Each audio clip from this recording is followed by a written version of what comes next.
ये चीज़ once again ये reinforce करती है कि पाकिस्तान के अंदर जो एलीट कैप्चर है वो कितना मजबूत है और उसकी जो सपोर्ट है वो पाकिस्तान के जो वज़ीर आज़म के जो दफ्तर है वहाँ से आती है और हर इम्पॉर्टेंट जगह से।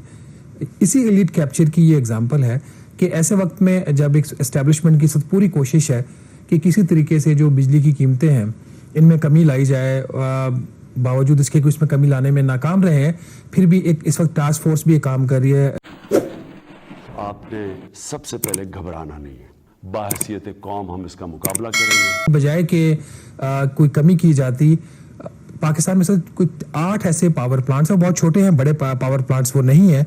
उन पावर प्लांट्स वो जो है वो बगास के ऊपर चलते हैं। जो गन्ना होता है जिससे चीनी बनती है तो उसकी एक बाय प्रोडक्ट निकलती है, वो बगास होती है। उस बगास को एज एन ईंधन उसको इस्तेमाल करते हैं और उससे बिजली बनाई जाती है। अलमिया इस मुल्क का ये है कि जो पॉलिसीज़ बनती हैं वो एलीट के लिए बनती हैं। 2013 में PMLN की गवर्नमेंट थी और उस वक्त की जो इक्तिसादी राब्ता कमेटी थी उन्होंने एक फ़ैसला किया कि ये जो बगास से चलने वाले पावर प्लांट्स हैं उनको जो फ्यूल की मद में जो अदायगियाँ होंगी वो बगास की कीमत के ऊपर नहीं होंगी, उनको जो इंटरनेशनल मार्केट में कोयले की कीमत है उस मद में उनको अदायगियाँ होंगी। उस वक्त चूँकि बिजली की कीमतें इतनी ज़्यादा नहीं थी, इलेक्ट्रिसिटी अफोर्डेबल थी, मामला भी पे इतना फोकस पे नहीं होता था, माइक्रोस्कोपिंग नहीं होती थी, तो ये सिलसिला चलता रहा 5-6 साल।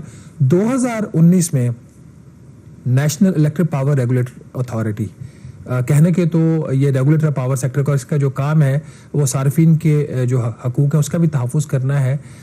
इसने अपना एक काम किया। इसने एक वो जो 2013 का फैसला था उसमें यह था कि अगर आलमी मंडी में कोयले की कीमतों में बहुत ज़्यादा कमी बेशी होती है तो उससे डिसकनेक्ट करके, डी लिंक करके जो प्राइस है बगास की और उसकी इनको जो टैरिफ मिलता है पावर प्लांट्स को उसको डिटर्मिन किया जा सकता है। उन्होंने 2019 में एक सो मोटो लिया, उस सो मोटो की रोशनी में उन्होंने वो प्राइस डिस्कनेक्ट कर दी।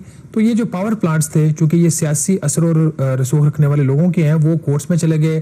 कोर्ट्स ने मामला एक एपलेट ट्राइब्यूनल में भेज दिया। एपलेट ट्राइब्यूनल ने वो फैसला वापस भेज दिया नेपरा को कि आप दोबारा इसको देख लें। नेपरा ने इस साल फरवरी में एक जजमेंट दी कि जी उसमें 2 उसमें बुनियादी बातें थी। उन्होंने कहा जी एक तो ये कि अक्टूबर 2018 से लेके सितंबर 2022 तक इन पावर प्लांट्स को आलमी मंडी में जो कोयले की कीमतें उसके हिसाब से इनको जो ईंधन है उसकी कीमत दी जाएगी। और दूसरा उसका जो कंपोनेंट ये था कि अक्टूबर 2022 से लेके आज तक जो भी बगास की पिछले साल कीमत है उसमें 5% इंडेक्सेशन कर दी, इंक्रीज कर दिया और उससे लिंक करके इन्होंने इसको फैसला कर दिया। ये फैसला क्वाइट कॉन्ट्रोवर्शियल था। इसको चूंकि पाकिस्तान में जो बिजली कामरान जितनी भी पैदा होती है वो एक गवर्नमेंट खुद खरीदती है और गवर्नमेंट के बिहाफ पे सेंट्रल पावर परचेज एजेंसी जो है वो खरीदती है। मिनिस्ट्री ऑफ एनर्जी ने, जो केयर टेकर गवर्नमेंट थी, जो मोहम्मद अली उस वक्त एनर्जी मिनिस्टर थे, उन्होंने इस फैसले की मुखालफत की। उन्होंने कहा जी कि ये कोई इसकी वजह नहीं बनती कि एक जो कंपोनेंट है फ्यूल का वो लोकल है जिसका इंटरनेशनल मार्केट से कोई लेना देना नहीं है, आप उसकी बेस पे इनको अदायगियाँ माजी में भी करते हैं, मजीद करते हैं, ये नहीं होना चाहिए। दूसरा उन्होंने कहा जो इवन जो 5% इंक्रीज भी दे रहे हैं ये भी गलत है। इसको CPPA ने चैलेंज किया, नेपरा ने फिर नहीं माना। बहरहाल अब आ जाते हैं असल चीज़ के ऊपर कि अब क्या हुआ है। नाज़रीन, इन हालात में जब एक तरफ जो पावर प्रोड्यूसर्स हैं इंडिपेंडेंट, उनको बंद कमरों में बुलाकर उनको ये धमकी दी जाती है, उनको समझाने की भी प्यार से कोशिश की जाती है कि आपके जो मुआहदे हैं वो ख़त्म कर दें आप वॉलंटरली, क्योंकि आपके मुआहदों की वजह से मुल्क में जो बिजली वो बहुत महंगी होगी। सिर्फ 5 पावर प्लांट्स ऐसे हैं जिनके ओनर्स को बुला के ये पैगाम दिया गया और इन 5 पावर प्लांट्स के अगर मुआहदे ख़त्म भी हो जाएं जिस तरीके से हुकूमत करवाना चाह रही है तो सेविंग है सिर्फ 60 पैसे फी यूनिट। यहाँ पे सेविंग इंपॉर्टेंट नहीं है, प्रिंसिपल इंपॉर्टेंट है कि अगर किसी ने कोई ज्यादती की उससे रिकवरी होनी चाहिए। एक तरफ तो हुकूमत ये सब कुछ कर रही है जिसका उल्टा नुकसान भी हो सकता है और दूसरी तरफ खामोशी से जो फैसले करवाए जाते हैं उसके तहत जो अब फैसला हुआ कि 20 से 22 अरब रुपए की इजाफी अदायगियाँ होंगी उन मालिकान को जिनके ये बगास से चलने वाले पावर प्लांट्स हैं, क्योंकि उनको जो ईंधन की कीमत दी जा रही है, ईंधन तो उनका जैसे भी हम बात कर रहे थे लोकल है, लेकिन उसकी कीमत उनको आलमी मंडी में कोयले की कीमत के हिसाब से दी जाएगी। और इसके जो बड़े बड़े बेनिफिशरीज हैं वो पाकिस्तान के बड़े सियासी खानदान हैं जिनके ये पावर प्लांट्स हैं। उनमें प्राइम मिनिस्टर शहबाज शरीफ साहब के बेटे की भी एक कंपनी है जिनको ये अदायगी हुई है। ये अदायगियां जो हुई हैं अगस्त में हुई हैं, और 2 दिन पहले नेपरा में जो CPPA जी जो बिजली खरीदती है उसकी अदायगी करती है, वो पिटीशन लेके आई कि चूंकि आपका ये फैसला था, उस फैसले की मद में हमने पहली किस्त 8.2 अरब रुपए की जारी कर दी है, तो लिहाजा जो फ्यूल प्राइस एडजस्टमेंट आप करने जा रहे हैं अगस्त के महीने की, और जो कंज्यूमर सारिफिन जो है वो अक्टूबर में अपने बिलों में अदा करेंगे, तो ये जरा कीमत हमें रिकवर करवा दीजिएगा सारिफिन से। अब जरा डिटेल नाज़िर आपके सामने रख देते हैं। अभी 8 में से जो 6 प्लांट्स हैं या 5 प्लांट्स हैं उनको अदायगियां की गई हैं, और ये पहली किस्त है जो 20 से 22 अरब रुपया उनको मिलेगा, उसमें से 8.2 अरब रुपए की ये तफसीलात है।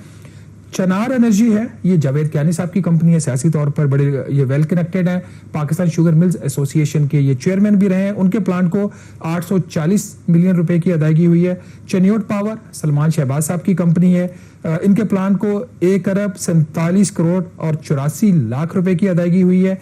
और हमजा शुगर मिल है, मियां रशीद साहब की है, इनको 1 अरब 42 करोड़ रुपए की अदायगी हुई है। जहांगीर तरीन साहब के 2 पावर प्लांट्स हैं, उनको अदायगी दोनों को मिला के तकरीबन 4.1 अरब रुपए की हुई है। और रहीम यार खान मिल्स है, मखदूम उमर शहरियार की, इनको भी अदायगी तकरीबन 400 मिलियन रुपए की हुई है। ये अदायगियां लीगल है, इसमें इलीगैलिटी ऐसा कोई नहीं है, क्योंकि नेपरा का फैसला है, उस फैसले की रोशनी में ये अदायगियां की गई। तो यहाँ पे बेनिफिशियरी तो जरूर ये लोग हैं जो पॉलिटिकली वेल कनेक्टेड है, लेकिन जो सिस्टम है, जो एलीट कैप्चर है, उसको हाईजैक किया गया उस सिस्टम को, और उस हाईजैक करके इस किस्म की जो कंट्रोवर्शियल पेमेंट्स हुई हैं। तो हमारा मकसद यहाँ पे जो हाईलाइट करने का है, इन पावर प्लांट्स को हम जिम्मेदार नहीं ठहराते, ये बिजनेसमैन कोशिश करते हैं, ये सिस्टम होता है, ये हुकूमत होती है जिसने एलीट कैप्चर को तोड़ना। तो कामरान हुकूमत एलीट कैप्चर को तोड़ नहीं रही, उसको मजबूत प्रमोट कर रही है।